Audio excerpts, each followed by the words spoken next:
40 минутлык туры эфир, кызыклы әңгәмә һәм үз сәләтеңне күрсәтү мөмкинлеге. Түбән Камадагы Габдулла Тукай исемендәге үзәк китапханә әдәби мәйдан проектын дәвам итә. Ул укучыларны сәләтле түбән камалылар иҗаты белән таныштыруга багышлана. Аралашу онлайн форматта үтә. Бу юлы очрашуга кемнәр чакырыла? Алдагы материалда. Таныш булыгыз, Рәмзил Зиннатуллин Түбән Каманың сәләтле егете, җырларга ярата. Бүген ул Габдулла Тукай исемендәге үзәк китапханәдә чыгыш ясый. Тамашачылар аны экраннар ашагына карый. Әңгәмә туры эфирда бара. Әлбәттә каушатты. Мин мондый чарада беренче тапкыр катнаштым.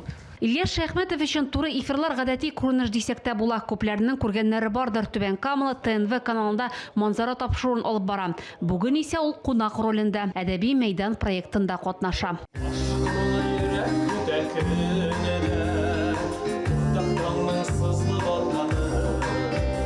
Егетләр белән туры эфир Тукай китапханәсенең Instagram челтәрендә оештырыла. Әңгәмә барышын интернет кулланучылар НТР телекомпаниясының Татар Лайф аккаунты аша да карый алдылар.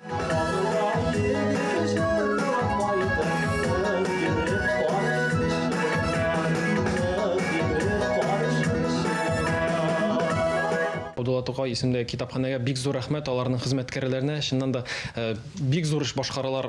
Ул эшне шулай төшенеп карамасан күренми дә, ул читтә каласыман, ләкин аларның аккаунтына кирип чыннан да ышанып була. Күпме чаралар оештырыла, күпме очрашулар. Әдәби марафон проекты кысаларында егетләр үз сәләтләрен күрсәтеп кенә калмыйча, алып баручының сорауларына да җавап бирделәр. Биремнәр Разил Вәлиев иҗатына багышланды. Әлеге проект үзләрен танытырга, сәләтләрен күрсәтергә теләүче Түбән Камалылар өчен менә дигән мөмкинлек.